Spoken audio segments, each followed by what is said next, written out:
నమస్కారం. ETV live ఆధ్యాత్మిక channel తీర్థయాత్ర కార్యక్రమానికి స్వాగతం. దేవతలకు కష్టకాలం ఎదురైనప్పుడు అత్రి మహర్షి తన తపోబలంతో వారికి సాయపడ్డాడు. ఆయన సహధర్మచారిణి అయిన అనసూయాదేవి పాపభారాన్ని మోయలేకపోతున్న నదులకు తన పాతివ్రత్య మహిమ ఇచ్చి తిరిగి పవిత్రతను ప్రసాదించింది.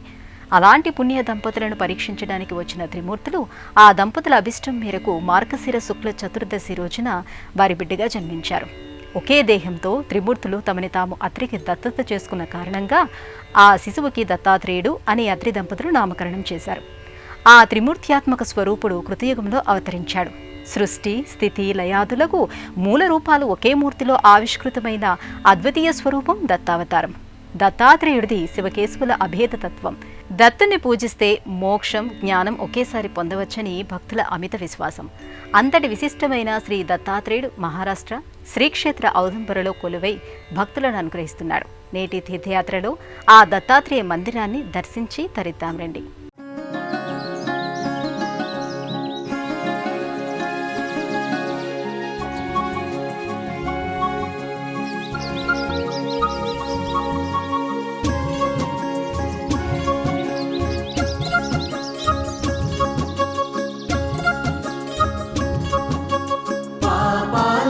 పరిష్కారం సద్గురు సేవే ప్రాయశ్చిత్తం మానవాళికి మార్గదర్శనం సద్గురు నామ స్మరణం. ఓ దత్తాత్రేయం సద్గురు దత్తాత్రేయం, ఓ దత్తాత్రేయం సద్గురు దత్తాత్రేయం. అనంత శక్తి ఒకరిలోనే ఐక్యమై త్రిగుణాత్మక స్వరూపాన్ని ధరించి మహా తేజస్సుతో ద్వాదశాదిత్య తేజో సమానుడై ప్రకాశిస్తున్నాడు దత్తాత్రేయ స్వామి. ఆయనకు అవతార పరిసమాప్తి లేదు. యుగ యుగాలుగా ఆయన ఉంటూనే ఉంటాడు. ఆయన అవతార కార్యం కోసం జ్ఞాన, యోగ విద్యలను బోధిస్తూ ఉంటాడు.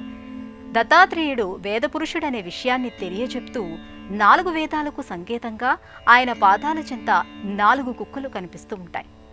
దత్తాత్రేయుడి ఆదేశం మేరకు ఆయన భక్తులను అనుగ్రహించడానికి పక్కనే కామధేను ఉంటుంది. 7 మార్లు స్మరించినంత మాత్రానే వెంటనే అనుగ్రహించే దత్తాత్రేయుడు మేడు చెట్టు నీడలో ఉండటానికి ఎక్కువగా ఇష్టపడుతూ ఉంటాడు. మానవాళికి జ్ఞానామృతాన్ని అందించే కార్యక్రమాన్ని ఆయన అవధూతల రూపంలో కొనసాగిస్తూ ఉంటాడు. ఆ నేపథ్యంలో శ్రీదత్తుడు కొలువైన దివ్యధామాన్ని నేత్రపర్వంగా వీక్షిద్దాం. అఖండ మండలాకారం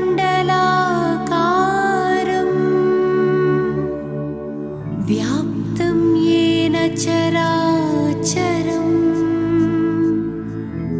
తత్పదం దర్శితం యేన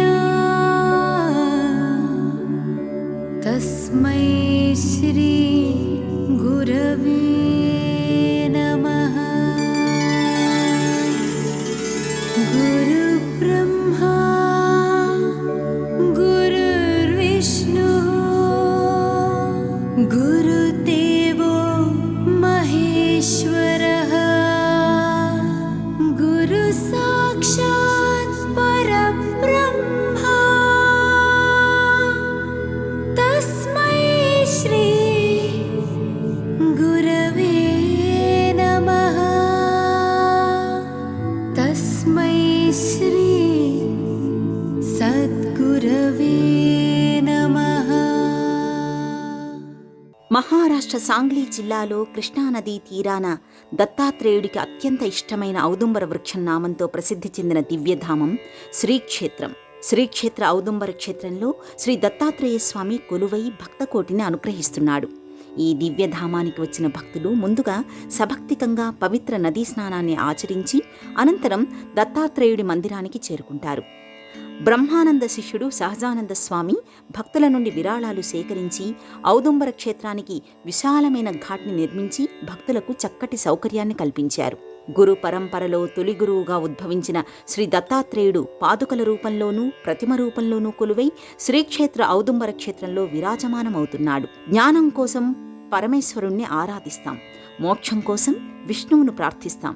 సృష్టికర్త బ్రహ్మతో కలిసి త్రిమూర్త్యాత్మకంగా వెరసి దత్తాత్రేయ అవతారం భువిపైకి వచ్చింది. శైవం వైష్ణవం వేర్వేరు కావని రెండూ ఒకటేనని తెలిపేందుకే దత్తతత్వం భువిపై ఉదయించింది. ఔదుంబర్ క్షేత్రం దత్తాత్రేయ భగవానుని మందిరంగా ప్రసిద్ధి చెందింది. దత్తాత్రేయుని రెండవ అవతారమైన నరసింహ సరస్వతి స్వామి గౌరవార్థం దీనిని నిర్మించినట్లు చెబుతారు. గంగాధర్ సరస్వతి రచించిన శ్రీగురు చరిత్రలో వారి దివ్యత్వం చెప్పడం జరిగింది. దత్తాత్రేయ భక్తులందరూ శ్రీదత్త క్షేత్రం ఔదుంబరని, గాణగాపురంలో నర్సోబావాడి వంటి ఇతర దత్తాత్రేయ క్షేత్రాలను ఇదే మాదిరిగా గౌరవిస్తారు. ప్రజలు జ్ఞానంతో ఆశీర్వదించబడి వారి కష్టాల నుండి విముక్తి పొందే ప్రదేశం ఇది. ఈ ప్రదేశం ఔదుంబర చెట్లతో నిండి ఉంది. అందుకే ఇది శ్రీక్షేత్ర ఔదుంబరగా ప్రఖ్యాతి చెందింది. దత్తుని పాదాల క్షేత్రంగా గాణగాపూర్ ఓ ప్రత్యేకత సంతరించుకుంది. అదే మాదిరిగా శ్రీక్షేత్ర ఔదుంబర క్షేత్రం కూడా పాదుకా క్షేత్రంగా విలసిల్లుతోంది.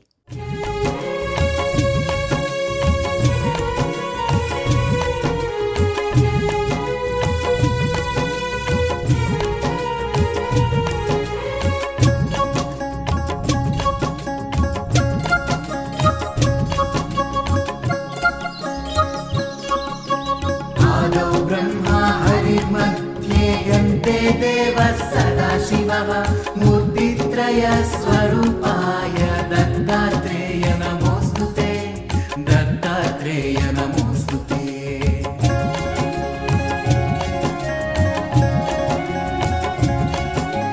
भोगालयाय भोगाय योगयोग्याय धारिणे जितेन्द्रिय जितज्ञान दत्तात्रेय नमोऽस्तु ते, दत्तात्रेय नमोऽस्तु ते। దత్తాత్రేయుడి దివ్య అవతార పరంపరలో రెండో అవతారం శ్రీ నృసింహ సరస్వతి స్వామి. ఆయన మహారాష్ట్రలోని కరంజాపూర్లో మాధవ శర్మ అంబా దంపతులకు జన్మించారు. శ్రీ నృసింహ సరస్వతి స్వామి నరహరి అనే పేరుతో పెరిగి పెద్దవారయ్యారు. కృష్ణ సరస్వతి స్వామి వద్ద సన్యాసం స్వీకరించారు. దేశాటన చేస్తూ తన 40 ఏళ్ల వయసులో గంధర్వపురంగా పిలువబడే ప్రాంతంలో అడుగుపెట్టారు. అదే నేడు గాన్గాపూర్గా ప్రసిద్ధి చెందింది. స్వామివారి పవిత్ర పాద స్పర్శతో పునీతమైన పుణ్యస్థలం గానుగాపూర్. అక్కడ ఒక మఠాన్ని నృసింహ సరస్వతి స్వామివారు స్థాపించారు. ఆ తర్వాత వారు జ్ఞాన ప్రబోధ యాత్రలో భాగంగా సాంగ్లీ జిల్లాలోని శ్రీక్షేత్ర ఔదంబరకు వచ్చి జ్ఞానబోధ చేశారు. ఈ నేపథ్యంలోనే శ్రీక్షేత్రం ఔదంబర ఆలయం ఆవిర్భవించింది. ఆ క్షేత్రం నేడు దత్తభక్తులకు అత్యంత పుణ్యదాయకమైన పుణ్యక్షేత్రంగా విరాజిల్లుతోంది. మహారాష్ట్రలోని కరంజాపూర్లో మాధవ శర్మ అంబా దంపతులకు శ్రీ నృసింహ సరస్వతి 1378లో జన్మించారు. శ్రీ నృసింహ సరస్వతి స్వామి నరహరి అనే పేరుతో పెరిగి పెద్దవారయ్యారు. జ్యోతిష్యులు కూడా ఆయన జన్మ నక్షత్రాన్ని బట్టి పెద్ద యోగి అవుతారని చెప్పారు. ఆ విధంగానే ఆయన బాల్యం నుంచి ఎన్నో లీలలు చూపించారు. తల్లిదండ్రులు అడిగే సందేహాలను సైతం తీర్చారు. అప్పటి నుంచి మాతృమూర్తులు కూడా ఆయన్ను అనుసరించే నడుచుకున్నారు. ఆ మహనీయుడు నడయాడిన చోటు మహారాష్ట్ర వసిం జిల్లా కరంజ పట్టణంలో ఏప్రిల్ 1, 1934న శ్రీ నృసింహ సరస్వతి స్వామివారి గురుమందిరాన్ని స్థాపించారు. భక్తులు ఎంతోమంది ఈ దివ్య మందిరాన్ని దర్శించి తరిస్తుంటారు. ఈ క్షేత్రంలో నిత్యం దత్తభక్తులు గురుచరితని పారాయణం చేస్తారు. శ్రీ నృసింహ సరస్వతి స్వామివారికి నిత్య పూజలు ఘనంగా నిర్వహిస్తారు. హారతులు, నైవేద్యాలు సమర్పించి సాక్షాత్తు దత్త స్వరూపునిగానే భక్తులు కొలుచుకుంటారు. కరంజ నుండి దేశాటనకు బయలుదేరిన నృసింహ సరస్వతి స్వామివారు కర్ణాటకలోని శ్రీ గురువు శ్రీ నృసింహ సరస్వతిగా ప్రసిద్ధి చెంది ఎందరో దీనులను ఉద్ధరించారు. భక్తులకు అనేక లీలలు చూపించారు. శిష్యులకు అవతార ధ్యేయమైన జ్ఞాన ప్రబోధని చేశారు. కృష్ణ పంచగంగా సంగమంలో నరసోబావాడిలో స్వామి కొంతకాలం నివసించి అక్కడ నిర్గుణ పాదుకలను స్థాపించారు. ఆ పిమ్మట కృష్ణానదీ తీరంలో సాంగ్లీ జిల్లాలో ఔదుంబర క్షేత్రంలో భక్తులకు జ్ఞాన ప్రబోధం చేశారు. ఈ నేపథ్యంలోనే శ్రీక్షేత్రం ఔదుంబర క్షేత్రం శ్రీ దత్తాత్రేయ అవతార పరంపరలోని రెండవ అవతారమైన శ్రీ నృసింహ సరస్వతి స్వామివారి దివ్య పాదాలు మోపిన దివ్యస్థలిగా ప్రసిద్ధి చెందింది. ఈ శ్రీక్షేత్రం పాదుకాక్షేత్రంగానూ సగుణోపాసనలో భాగంగా విగ్రహ రూపంలోనూ శ్రీ దత్తాత్రేయ స్వామి భక్తులకు దర్శనమిస్తారు. శ్రీ నృసింహ సరస్వతి శ్రీ దత్తాత్రేయుని రెండవ అవతారంగా పరిగణించబడుతున్నారు. ఆయన తేజస్సు, గ్రంథాల ఆధారిత జ్ఞాన ప్రభావం కారణంగా దత్తశాఖ మహారాష్ట్రలో ప్రతిచోటా వ్యాపించింది. ప్రజలు వారిని దత్తశాఖకు మూలకర్తగా భావిస్తారు. 1441వ సంవత్సరంలో ఆయన ఔదుంబరలో చాతుర్మాస్య వ్రతం ఆచరించారు. ఆయన ఇదే ఆలయ ప్రాంగణంలో ఒక ఉపాలయ మందిరంలో కొలువై భక్తులకు దర్శనమిస్తారు.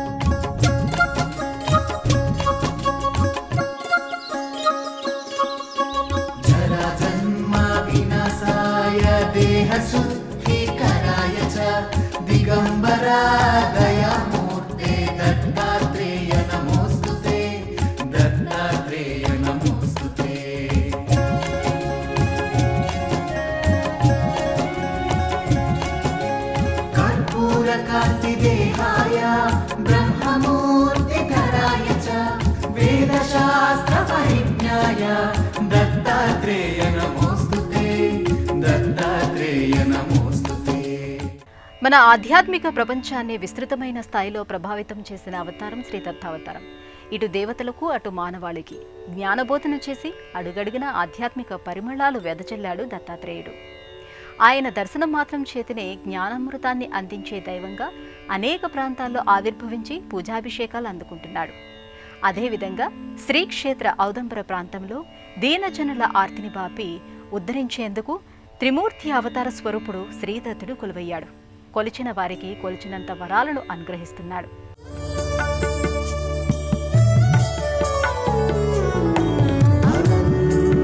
संसार समुद्रतार नौकायिताभ्यां गुरुभक्तिदाभ्यां वैराग्यसाम्राजन पूजनाभ्यां नमो नमः श्री गुरुपादुकाभ्यां नमो नमः सद्गुरुपादुकाभ्यां. శ్రీ దత్తాత్రేయ స్వామి గర్భాలయంలో శ్రీమూర్తి అవతారంగా దర్శనమిస్తారు.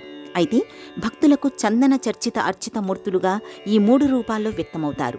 గర్భగృహ ద్వారాలు పూర్తిగా రజత తాపడంతో శోభాయమానంగా గోచరిస్తాయి. శ్రీక్షేత్ర ఔదుంబర దివ్యధామంలో గాణుగాపూర్ మాదిరిగానే శ్రీ దత్తాత్రేయుల వారి పాదుకలను మాత్రమే దర్శించుకోవచ్చు. దత్తాత్రేయుల వారికి అభిషేకాలు అయిన తర్వాత సర్వాలంకృత శోభతో భక్తులకు దర్శనమిస్తారు. శ్రీక్షేత్ర ఔదుంబర క్షేత్రానికి చేరుకున్న భక్తులు అక్కడి కృష్ణానదీ తీరానికి చేరుకుని భక్తి శ్రద్ధలతో పుణ్యస్నానాలు ఆచరిస్తారు. అనంతరం మెట్ల మార్గం నుండి శ్రీ దత్త మందిరానికి వెళ్లి స్వామివారి పాదుకలను దర్శించుకోవడానికి ఉద్యుక్తులవుతారు. స్వామివారి పాదుకలున్న గర్భాలయం ముఖద్వారం వద్ద ఒక పెద్ద ఓంకారం గోచరిస్తుంది. దీంతోపాటు శ్రీదత్త శరణం మమ అనే వాక్యం ఇక్కడ భక్తులకు కనిపిస్తుంది. భక్తులు ఈ దివ్యనామాన్ని స్మరించుకుంటూ స్వామివారి పాదుకలను భక్తి ప్రపత్తులతో దర్శించుకుంటారు. గర్భాలయంలో రజత తాపడంతో దర్శనమిచ్చే స్వామివారి పాదాలకు ముందుగా ఒక శివలింగం కూడా కనిపిస్తుంది.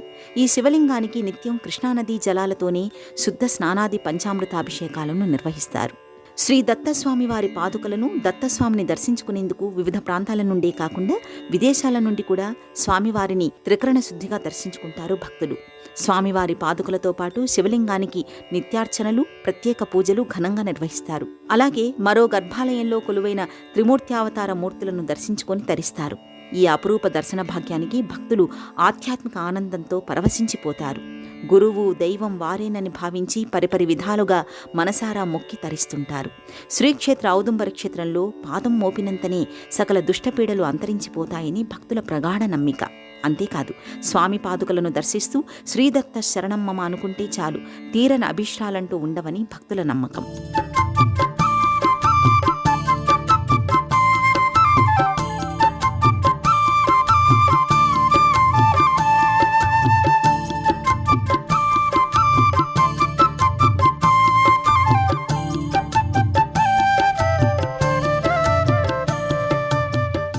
శ్రీ దత్తాత్రేయ స్వామి ఒక్కోసారి సులువుగా కరుణిస్తాడు, మరోసారి ఎన్నో కఠిన పరీక్షలకు గురిచేస్తాడు, ఇంకోసారి స్మరణ మాత్రం చేత తరింపచేస్తాడు.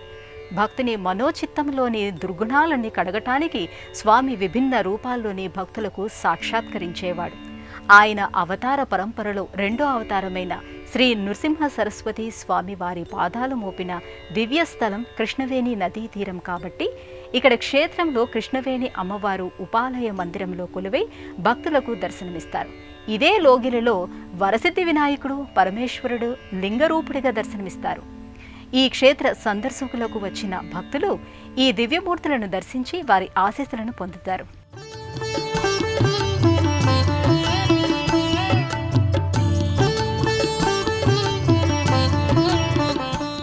గురుపీఠంలా మునిజన ఆశ్రమంలా గోచరించే శ్రీక్షేత్ర ఔదుంబర ఆలయ ప్రాంగణంలో సింధూర వర్ణశోభిత వరసిద్ధి వినాయకుడు కొలువై ఉన్నాడు. భక్తులు ఈ పార్వతీ తనయుణ్ణి భక్తి శ్రద్ధలతో దర్శించుకుంటారు. ఇదే వరుసలో నృసింహ సరస్వతి స్వామివారి చిన్న మందిరం నెలకొని ఉంది. శ్రీ దత్తాత్రేయుల వారి అవతార పరంపరలో 2వ అవతారమైన నృసింహ సరస్వతి స్వామివారికి కైమోడ్పులు అర్పిస్తారు. ఇదే లోగిలిలో మరో దేవతా వృక్షం కింద ఈశ్వరుడు లింగ రూపంలోనూ దీనికి అభిముఖంగా నందీశ్వరుడు కొలువై ఉంటారు. దత్తాత్రేయుడు అవతారంలో రుద్రుడు ఉన్నాడు. అందుకే ఈ క్షేత్రంలో పరమేశ్వరుడు సైతం కొలువై భక్తులను అనుగ్రహిస్తున్నాడు. ఇదే వరుసలో మరో చోట శ్రీ కృష్ణవేణీమాత మందిరం సుందర సుశోభితంగా నెలకొని ఉంటుంది. గర్భగృహంలో శ్రీ కృష్ణవేణీమాత రజత సింహాసనంపై పంచలోహమూర్తిగా భక్తులకు దర్శనమిస్తారు. భక్తులు ఆ తల్లి అనుగ్రహంతో పాడి పంటలు సమృద్ధిగా పండాలని కోరుకుంటారు. ఇలా దత్త మందిరమంతా కలియ తిరిగి పరిపూర్ణ ఆధ్యాత్మిక అనుభూతిని పొంది తరిస్తుంటారు భక్తులు. ఈ శ్రీక్షేత్ర ఔదుంబర క్షేత్ర దర్శనం జన్మ జన్మల పుణ్యఫలం.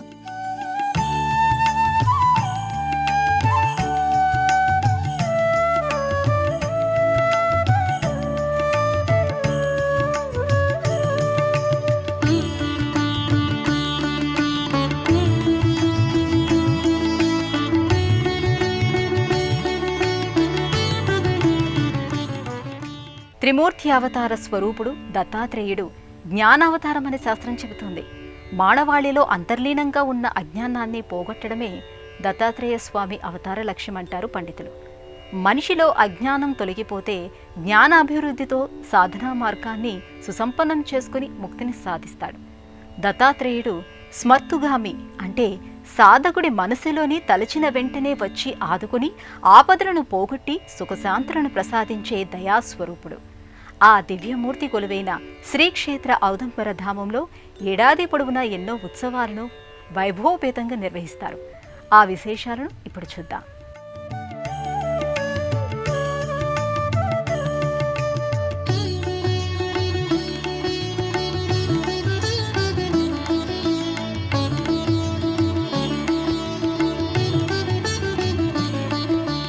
దత్తాత్రేయ స్వామివారు హనుమంతుడికి సుబ్రహ్మణ్యుడికి జ్ఞానబోధ చేశాడు.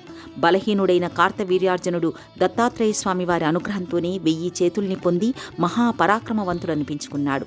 ఆయన మార్గశిర శుక్ల చతుర్దశి రోజున జన్మించినప్పటికీ మార్గశిర పౌర్ణమి రోజున ఆయన జయంతిని జరుపుకోవడం దత్త సంప్రదాయంగా వస్తోంది. అత్యంత విశిష్టమైన ఈ రోజున దత్తపీఠాలను దర్శించడం, అక్కడి పాదుకలకు నమస్కరించడం, మేడి చెట్టుకి ప్రదక్షిణలు చేయటం వలన విశేషమైన పుణ్యఫలాలు లభిస్తాయి. గురు పరంపరలో గల అవధూతలు కొలువైన ఆలయాలను దర్శించడం వలన సకల శుభాలు చేకూరుతాయి. ఔదుంబర క్షేత్ర చైత్ర కృష్ణమయ ఉత్సవం, శ్రీపాద శ్రీవల్లభ ఉత్సవం, శ్రీ నరసింహ సరస్వతి జన్మోత్సవం, దత్త జయంతి వంటి పండుగలు ఇక్కడ ఆధ్యాత్మిక నేపథ్యంగా జరుపుకుంటారు. అత్యంత సుందరమైన ఈ దత్తక్షేత్రాన్ని దర్శిస్తే ఇహపరాల్లో సుఖశాంతులకు లోటు ఉండదంటారు.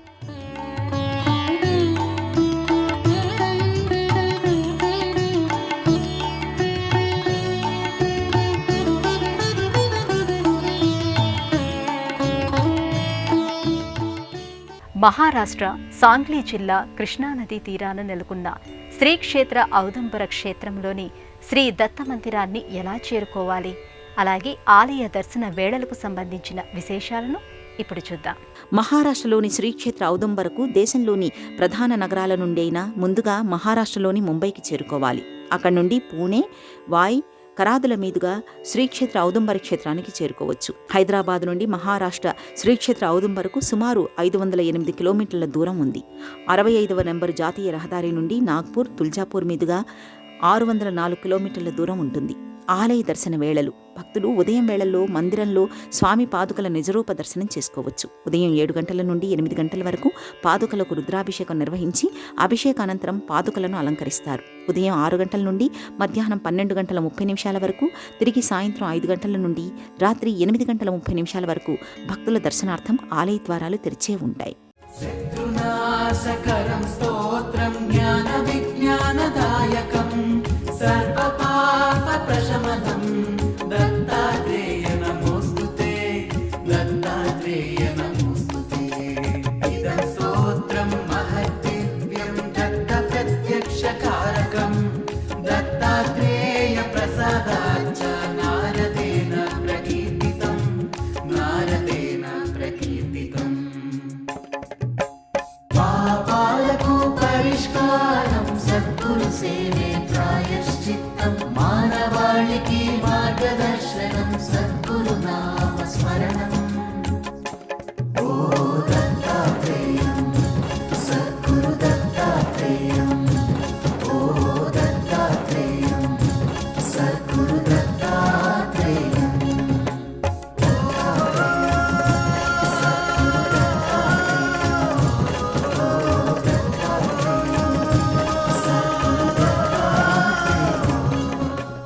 విశ్వగురువుగా ఉపనిషత్తులచే చెప్పబడుతున్న దత్తాత్రేయుడు ఆధ్యాత్మిక సాధనకు మూలమైన జ్ఞానం, యోగ విద్యలను అందించాడు.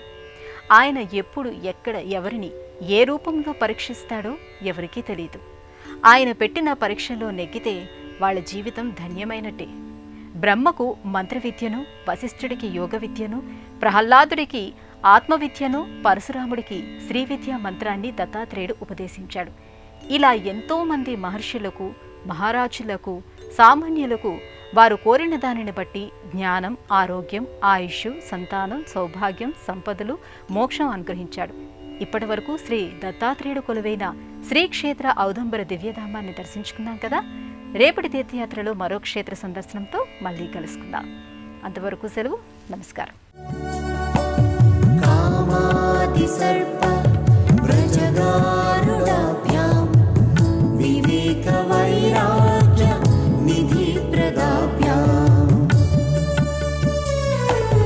बोधप्रदाभ्यां धृतमोक्षदाभ्यां नमो नमः श्री गुरुपादुकाभ्यां नमो नमः सद्गुरुपादुकाभ्यां.